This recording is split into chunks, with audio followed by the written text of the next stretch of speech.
Hello friends, स्वागत है आपका आपके अपने यूट्यूब चैनल जॉब्स हमसफ़र पे। तो फ्रेंड्स, आज का वीडियो काफ़ी शानदार रहने वाला है। जैसा कि आप अपनी स्क्रीन पे देख रहे हैं, बीपीएससी 66वीं मेंस का जीएस पेपर 2 के क्वेश्चंस पेपर को हम देखेंगे। और ये क्वेश्चंस पेपर जो देखेंगे both language Hindi and English दोनों में होंगे। तो चलिए स्टार्ट करते हैं इस वीडियो को अपने देह वाक से। चलो ग्रामीण प्रशासन में, साथ ही साथ आपसे एक छोटी सी रिक्वेस्ट, यदि आप मेरे चैनल पर नए हैं तो इस चैनल को सब्सक्राइब कर लीजिए, इस वीडियो को लाइक कीजिए और अपने दोस्तों के साथ शेयर भी कर दीजिए। तो फ्रेंड्स, जैसा कि आप यहाँ पे देख रहे हैं, यह जीएस पेपर 2 का सेक्शन के क्वेश्चंस इसमें होंगे। जिसमें मैं बात करूँ तो कुल समय 3 घंटे दिए जाते हैं और कुल मार्क्स 300 के होते हैं। यहाँ पे सेक्शन 1 में पॉलिटी वाले सेक्शन होते हैं, जिसमें से आपको 3 क्वेश्चंस बनाने होते हैं। जबकि हम बात करें दूसरे सेक्शन की, तो दूसरे सेक्शन में ज्योग्राफी और इकोनॉमिक्स होते हैं, उससे भी 3 क्वेश्चन बनाने होते हैं। जबकि हम बात करें सेक्शन 3 की, तो सेक्शन 3 में 2 क्वेश्चन बनाने होते हैं, यानी कुल आपको 8 क्वेश्चन बनाने होते हैं। ठीक है, तो चलिए स्टार्ट करते हैं इस वीडियो को। जैसा कि आप यहाँ पे देख रहे हैं, पहला सेक्शन वह सेक्शन है पॉलिटी का सेक्शन। तो पॉलिटी का जो पहला प्रश्न आया था वह पहले मैं इंग्लिश में बोल देता हूँ, फिर मैं हिंदी में बोल दूंगा। ठीक है। The role of president of India is a like an old man in family who has all the authorities. However, he cannot do anything effective if the naughty young member of the family do not listen him evaluate. यानी बोल रहा है कि देखिए, ये president of India है, कहीं ना कहीं एक बूढ़े आदमी की तरह है। जिस तरह से परिवार में एक बूढ़े आदमी होते हैं जिनके पास सभी अथॉरिटी, सभी पावर तो होती हैं, लेकिन वह पावर इफेक्टिवली कब काम करती हैं? जब उनके जो नॉटी यंग मेंबर्स हैं उन्हें मानते हैं। अदरवाइज वो नहीं मानेंगे तो वो अथॉरिटीज कोई काम का नहीं रहता है। ठीक है, तो इसी के बारे में इवेल्युएशन करना था। ठीक है, मैं हिंदी में पढ़ देता हूँ। भारत के राष्ट्रपति की भूमिका परिवार के उस बुजुर्ग के समान है जो सभी प्राधिकार रखता है, किंतु यदि घर के शैतान युवा सदस्य उसकी न सुने तो कुछ भी प्रभावित नहीं कर सकता। मूल्यांकन कीजिए। यानी कि आपको प्रेसिडेंट को लेकर के इस बात को प्रूव करना है। क्या है, पावर ऑफ प्रेसिडेंट बताना होगा आपको। कैसे है जो प्रेसिडेंट है, जो on the aid and advice of cabinet minister headed by PM के द्वारा जो बोला जाता है वही करते हैं। ठीक है, इवन उनके पास बहुत सारे डिप्लोमेटिक पावर्स हैं, डिक्शनरी पावर्स हैं, एग्जीक्यूटिव पावर्स हैं, लेजिस्लेटिव पावर्स, सारा कुछ आपको दिखाना था। बट दिखाना था कहीं ना कहीं कंट्रोल जो है वह control cabinet minister on with the aid and advice, उन्हीं के एड और एडवाइस पे है। ठीक है, चलिए और देखिए नेक्स्ट क्वेश्चन था question number 2। Indian federal structure is constitutionally oriented towards the central government explain. यानी कि जो भारतीय संघीय ढांचा है संवैधानिक रूप से केंद्र की ओर उन्मुख है। यानी कि जो यूनिटरी और फेडरल जो स्ट्रक्चर होते हैं, तो कहीं ना कहीं भारत का जो जो स्ट्रक्चर है वह कहने को तो फेडरल है, लेकिन ज़्यादा वह यूनिटरी की तरफ झुका हुआ, केंद्र की तरफ ज़्यादा झुका हुआ, ये आपको बताना था और प्रूव करने थे कई सारे एग्जाम्पल दे करके यहाँ पे। ठीक है, नेक्स्ट क्वेश्चन की बात करें तो वो है the uneven development of Indian state has created many socio economic and political problem. जिस तरह से इंडियन स्टेट का जो अनइवन डेवलपमेंट हुआ है उसके कारण सोशियो इकोनॉमिक और पॉलिटिकल प्रॉब्लम हमारे देश में विद्यमान है। ठीक है, तो critically analyse the statement with special reference to Bihar.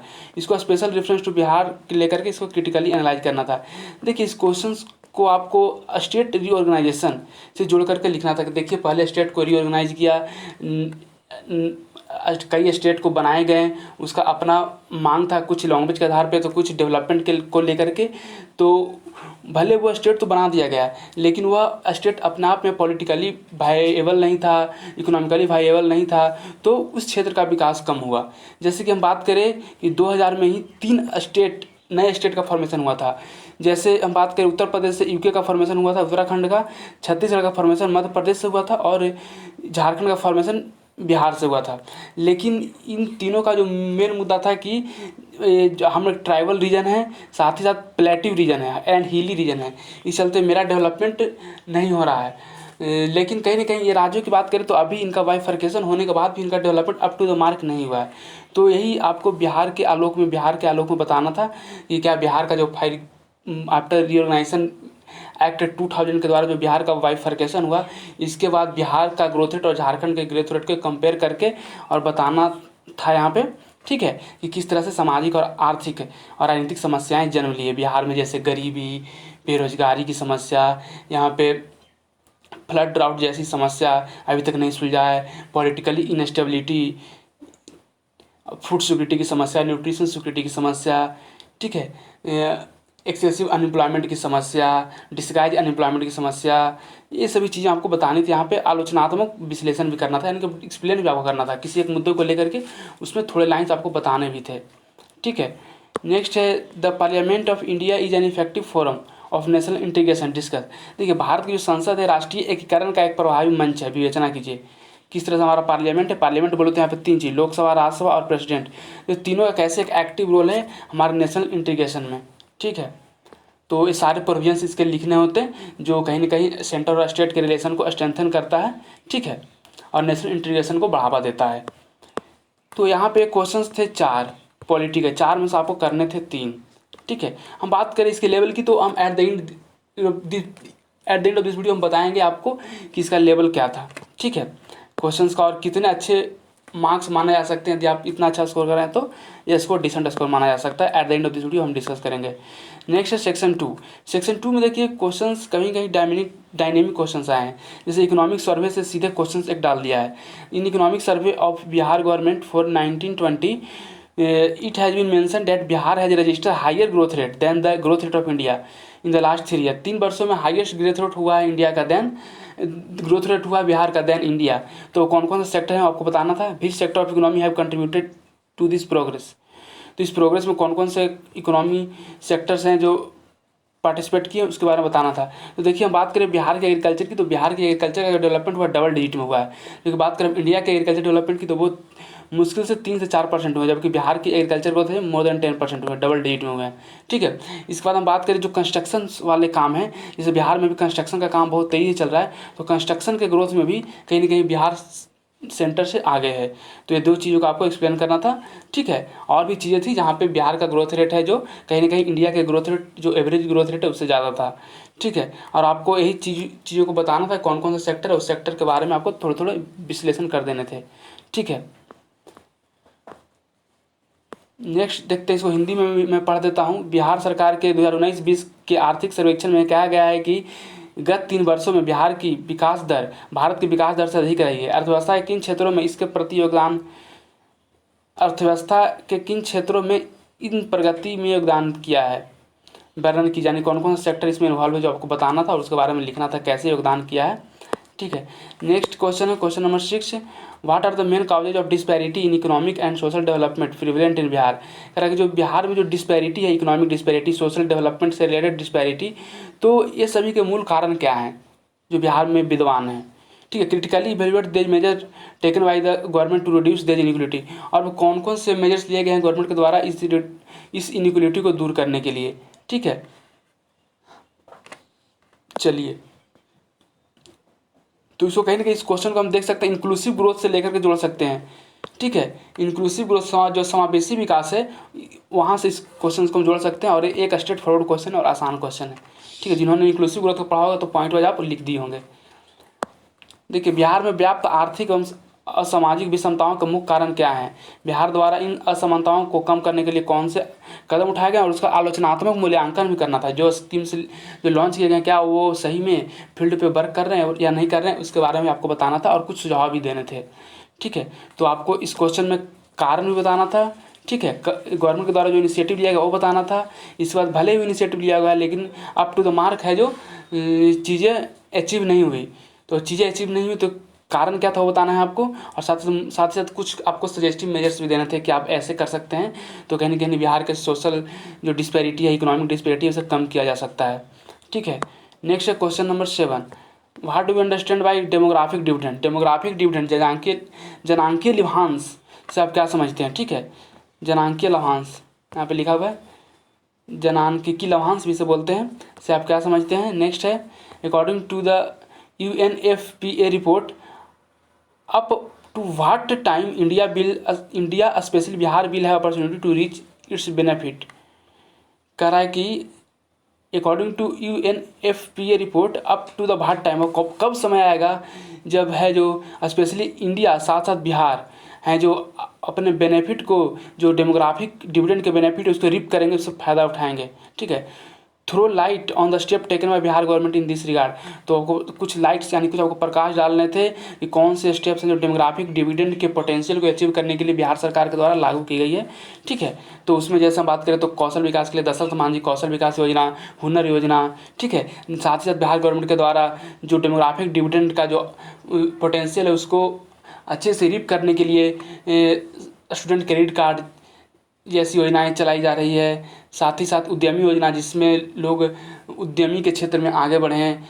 ठीक है, तो इन सारे क्षेत्रों से कहीं ना कहीं बिहार गवर्नमेंट है जो डेमोग्राफिक डिविडेंड के पोटेंशियल को अचीव करना चाहती है।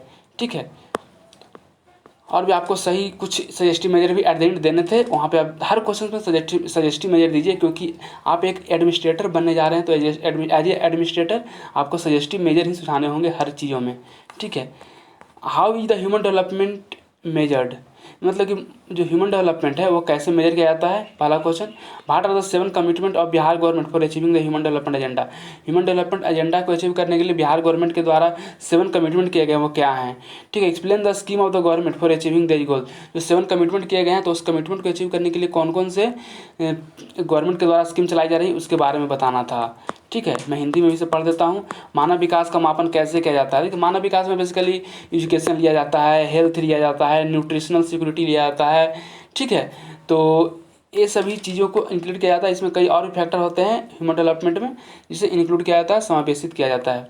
ठीक है, तो ये रहा ये क्वेश्चंस, और आगे मैं पढ़ देता हूँ कि इन लक्ष्यों को प्राप्त करने के लिए सरकार की योजनाओं को समझाइए। कौन कौन सी योजना सरकार चला रहे हैं ह्यूमन डेवलपमेंट को स्ट्रेंथन करने के लिए। ठीक है, तो यहाँ पे देखिए हम बात करें तो कुल यहाँ पे थे 4 क्वेश्चन और 4 में से आपको 3 जवाब देने थे ज्योग्राफी और इकोनॉमिक्स में। अब यहाँ पे है लास्ट आपका सेगमेंट, वह सेगमेंट है साइंस टेक का। तो साइंस टेक के जो प्रश्न है मैं पहले बता देता हूँ कौन से प्रश्न पूछे गए थे। ठीक है फ्रेंड्स, मैं ये बताऊं कि जो इसका पीडीएफ चाहते हैं तो पीडीएफ डाउनलोड करने के लिए आप मेरे टेलीग्राम चैनल के लिंक पे जाइए, वहाँ पे आप जिसे ज्वाइन कर लीजिए और ज्वाइन कर लीजिए। वहाँ पे फिर आप आसानी से इस पीडीएफ को प्राप्त कर सकेंगे। वहाँ पे कई और बुक्स के भी पीडीएफ डाले हुए हैं जिससे आप अपने अनुसार उसे डाउनलोड करके उससे फ़ायदा उठाएँ। ठीक है, India is the second worst affected कोविड-19 नेशन इन द वर्ल्ड, यानी यहाँ पे सेकंड वेव से क्वेश्चन है, क्योंकि सेकंड वेव में ही तो इंडिया सबसे ज़्यादा ब्रोस्ट हुआ था उसका कंडीशन। अभी तो वर्तमान में सबसे ज़्यादा केसेस ब्राज़ील में है, लेकिन सेकंड में तो इंडिया में ही है। तो यहाँ पे लिखा हुआ है India is the second worst affected कोविड-19 nation in the world. A fast vaccination process along with the social distancing and mask use is the only solution to overcome the deadly virus. जो deadly virus है, जानलेवा virus है, इसे बचने के लिए पहला जो जरूरी प्रोसेस है वह है फास्ट वैक्सीनेशन, दूसरा सोशल डिस्टेंसिंग नॉर्म्स को पालन करना और मास्क हमेशा पहनना। ठीक है, तो describe the role played by our nation in countering कोविड-19 सिचुएशन। हमारे देश के द्वारा कोविड-19 की सिचुएशन को काउंटर करने के लिए कौन कौन से रोल प्ले किए गए वो आपको बताना था। ठीक है, and keeping in the view that make in India, और मेक इन इंडिया को व्यू देखते हुए ये चीज़ आपको बतानी थी।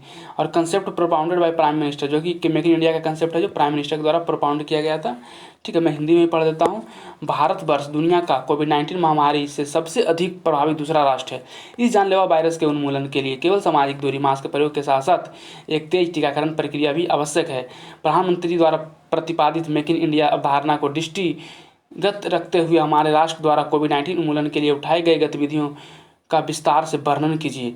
यानी कि आपको यहाँ पे बताना था कि पहले तो कोविड-19 के जो सेकंड वेव थे उससे बताना था कि कहीं ना कहीं सेकंड वेव में इंडिया ज़्यादा अफेक्टेड हुए, और यहाँ पे जो नॉर्म्स हैं उससे थोड़ा थोड़ा डिस्क्राइब कर दिए कि क्या रोल होता है वैक्सीनेशन का, क्या रोल होता है मास्क का और सोशल डिस्टेंसिंग का रिगार्डिंग द आपका कोविड को कंट्रोल करने के लिए। ठीक है, तो फिर प्रधानमंत्री द्वारा जो मेक इन इंडिया धारणा है उसके दृष्टि में रखते हुए कोविड-19 उन्मूलन के लिए जो उठाए गए कदम को आपको बताने थे। देखिए, कहीं ना कहीं जब हमारा सेकंड वेव में सबसे ज़्यादा मौतें हुई थी वह ऑक्सीजन की कमी के कारण हुई थी। ठीक है, तो ये भारत सरकार है जो मोर देन 1500 से ऊपर ऑक्सीजन प्लांट पूरे देश में लगा रही है। इवन बिहार में भी कई प्लांट्स लग रहे हैं। तो ये एक अच्छा कदम माना जा सकता है। ये प्लांट जो लग रहे हैं ऑक्सीजन प्लांट वो मेक इन इंडिया के तहत ही लग रहे हैं। ठीक है, साथ ही साथ फ्रेंड्स और भी हम यहाँ पे बोल सकते हैं कि किस तरह से कोविड-19 महामारी को रोकने में है जो मेक इन इंडिया जैसे स्कीम्स काफ़ी कारगर हुआ। ठीक है, अब नेक्स्ट है question number 10। At present search of life on other planet has been one of the objective of the scientist of the several nation around the world. मतलब देखिए हर कोई अब चाह रहा है कि कहीं दूसरे ग्रह पे अब लाइफ हो, उसकी खोज में लोग जुटा हुआ है। ठीक है, discuss the development of India in space research towards the objective particularly in the 21वीं सेंचुरी। आपको बताना था यहाँ पे कि देखिए इंडिया का जो स्पेस है, स्पेस रिसर्च, उसका को आने वाली 21वीं शताब्दी में उसका क्या क्या ऑब्जेक्टिव हैं। देखिए तो हम बात करें तो भारत सरकार भी नए नए प्लैनेट की खोज कर रही है। इसके लिए हमारा मार्स मिशन भी है जो कि मंगल ग्रह पर एक्सप्लोरेशन करेगा, अन्वेषण करेगा। लेकिन हम बात करें दूसरी जो हमारा शुक्रयान भी एक लॉन्च किया गया है हमारे इसरो के द्वारा, इंडियन स्पेस रिसर्च ऑर्गेनाइजेशन के द्वारा, जो शुक्र ग्रह यानी वेनस ग्रह के बारे में पता लगाएगा कि वहाँ पे कौन से मटेरियल से बने हुए हैं, क्या वहाँ पे वाटर की अवेलेबिलिटी है या नहीं, ठीक है, वहाँ पे लाइफ पॉसिबल हो सकती है या नहीं। इसका अन्वेषण शुक्रयान के माध्यम से भारत सरकार करेगी, इसरो के द्वारा किया जाएगा। ठीक है, मैं हिंदी में पढ़ देता हूँ। वर्तमान में विश्व के अनेक राष्ट्रों के वैज्ञानिकों का एक प्रमुख ध्येय दूसरे ग्रहों पर जीवन की खोज है। भारत द्वारा अंतरिक्ष शोध में विकास की विवेचना विशेष रूप से 21वीं सदी में इस ध्येय की पूर्ति के लिए कीजिए। मतलब आपको तो बताना ही है कि भारतीय अंतरिक्ष शोध संस्थानों कैसे उसकी विकास हुई, कैसे डेवलपमेंट हुआ। साथ ही साथ इस सेंस में ज़्यादा आपको खोलना था, ज़्यादा बताना था कि कैसे है जो हम लोग दूसरे प्लैनेट पे रिसर्च कर रहे हैं वहाँ पे लाइफ पॉसिबिलिटी के लिए। ठीक है, next question number 11। India has argued its defence system through the inclusion of variety of the arsenal under make in India programme for its safety. देखिए मेक इन इंडिया के ऊपर भी क्वेश्चन था, make in India से यहाँ भी question है। कैसे है जो भारत सरकार मेक इन इंडिया कार्यक्रम के अंतर्गत भारत ने अपने सुरक्षा निकायों में सुरक्षा आयुधों एवं उपकरणों की राष्ट्र की सुरक्षा के लिए समाहित कर उसमें वृद्धि की है। इस कथन की पुष्टि सुरक्षा अभियांत्रिकी में वैज्ञानिक विकास के आधार पर कीजिए। यानी यहाँ पे लिखा हुआ है कि justify this statement on the basis of scientific development in defence technology.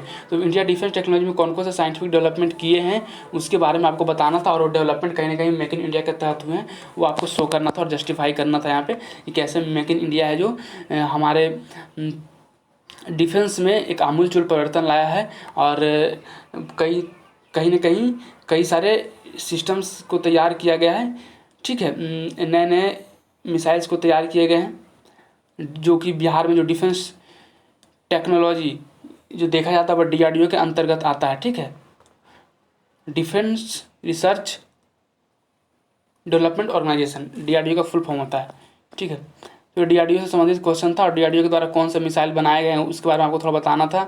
ठीक है, किसकी कितना मारक क्षमता है, वहाँ पे एक मैप बना, आप वहाँ पे एक टेबल बना करके भी बता सकते थे। नेक्स्ट है question number 12। Flood and drought in Bihar has been the major hurdle over the year which have constantly affected the growth and prosperity. यानी कि बिहार में जो डेवलपमेंट और समृद्धता को कहीं ना कहीं फ्लड और ड्राउट है जो हर्डल के काम करता है। ठीक है, तो क्या साइंस एंड टेक्नोलॉजी का क्या रोल होगा डिजास्टर को मैनेजमेंट करने में। विथ टिपिकल एग्जांपल आपको बताना होंगे उस तरह के एग्जांपल। जैसे देखिए यहाँ पे एक सिंपल एग्जांपल मैं बताता हूँ। जिस तरह से हमारे नॉर्थ बिहार की नदियाँ हैं वह नदियाँ वाटर लॉक्ड रहती हैं ड्यू टू हैवी रेन, और जो कि वहाँ पे उस तरह की नदियाँ हैं सीजनल रिवर हैं, पेरिनियल रिवर है। जबकि हम बात करें दक्षिणी बिहार की नदियाँ की तो वो पेरिनियल रिवर है और यहाँ पे ड्राउट की समस्या है। तो क्यों ना हम जो उत्तरी बिहार की नदियाँ हैं उनकी पानी को अपलिफ्ट कर करके साउथ बिहार में पानी को लाया जाए। ठीक है, और ये एक सजेस्टिव मेजर हो सकता था ताकि उत्तरी बिहार की पानी कम जाए और दक्षिण बिहार को पानी भी मिल जाए। ठीक है, अब आपको और बहुत सारे चीज़ यहाँ पे बताने थे कैसे फ्लड एंड ड्राउट को हम लोग रोक सकते हैं साइंस एंड टेक्नोलॉजी के माध्यम से, और आपको वहाँ पे इसको एग्जाम्पल भी देने थे। ठीक है, मैं इसे हिंदी में पढ़ देता हूँ। विगत कई वर्षों बाद बाढ़ एवं सूखे की स्थिति ने बिहार राज्य के उन्नयन एवं समृद्धि को लगातार प्रभावित किया है। ठीक है, इस प्रकार के दुर्घटना में विज्ञान एवं अभियांत्रिकी की भूमिका की विशिष्ट उदाहरण के साथ विवेचना कीजिए। ठीक है, आपको यहाँ पे विवेचना करना था। ठीक है, एग्जाम्पल के साथ। तो यहाँ पे देखिए फ्रेंड्स मैंने 12 क्वेश्चन आपको बता दिया। अब बात करें हम लेवल की, तो देखिए पॉलिटी के क्वेश्चन की लेवल की बात करें तो पॉलिटी में कहीं ना कहीं 2 क्वेश्चन तो बहुत आसान से लिखने वाले आसान क्वेश्चन थे और एक क्वेश्चन में आपका एवरेज आंसर लिखा जा सकता था। तो जो पॉलिटी का स्कोर की हम बात करें तो पॉलिटी में जिन लोगों का मान के चलते हैं 20, 30, 60, 20 में एवरेज मार्क्स में तो 60 नंबर। क्योंकि हम बात करें अब इकोनॉमिक्स और ज्योग्राफी की तो वहाँ पे भी अप्रॉक्स 55 मार्क्स लेते हैं। ठीक है, इसके बाद फ्रेंड्स हम बात करें साइंस एंड टेक्नोलॉजी का, जो प्रश्न काफ़ी प्रिडिक्टेड था, तो साइंस एंड टेक्नोलॉजी में भी लिया जा सकता है 25 नंबर मिल सकते हैं। ये तो अपना ओपिनियन है, किसी का पॉलिटी कमज़ोर है तो साइंस टेक अच्छा होगा, किसी का साइंस टेक कमज़ोर है तो पॉलिटी अच्छा होगा, तो ये स्वाभाविक सी बात है कि उनका मार्क्स ऊपर नीचे हो सकता है। लेकिन हम बात करें एक एवरेज स्टूडेंट की, तो एवरेज स्टूडेंट इतना आराम से पा सकता है। तो यहाँ पे आप जोड़ें इसे तो यहाँ पे हो जाएगा 165 मार्क्स। तो 165 मार्क्स जीएस पेपर 2 में यदि आपका आ रहा है तो ये डिसेंट स्कोर है। मैंने जीएस पेपर 1 के बारे में बताया था कि उसका लेवल कैसा है और उसमें कितने मार्क्स एक डिसेंट स्कोर माने जा सकते हैं आपके सिलेक्शन के लिए, वो कितने लाने चाहिए। तो हम बात करें जीएस पेपर 2 की, तो 165 नंबर यदि आपका आ रहा है तो बहुत ही डिसेंट स्कोर है, क्योंकि जीएस पेपर 2 में मार्किंग जिस तरह से पेपर 1 में मार्किंग होता है उस तरह से उतना ज़्यादा मार्किंग नहीं होती है। और इसका मूल रीज़न कई हैं, जैसे हिस्ट्री के पेपर हमेशा प्रेडिक्टेड होते हैं, साथ ही साथ हम बात करें करंट अफेयर की, तो करंट अफेयर थोड़ा डायनेमिक थे, लेकिन हिस्ट्री के पेपर पूरे तरह से प्रिडिक्टेड थे। ठीक है, तो चलिए यहाँ यहीं पे इस वीडियो को एंड करते हैं। Thanks for watching this video. जय हिंद, आपका दिन शुभ हो। और at the end of this video फिर से एक छोटी सी रिक्वेस्ट, यदि आप मेरे चैनल पर नए हैं तो इस चैनल को सब्सक्राइब कर लीजिए, इस वीडियो को लाइक कर दीजिए, अपने दोस्तों के साथ शेयर भी कर दिए। चलिए, thanks for watching this video. जय हिंद।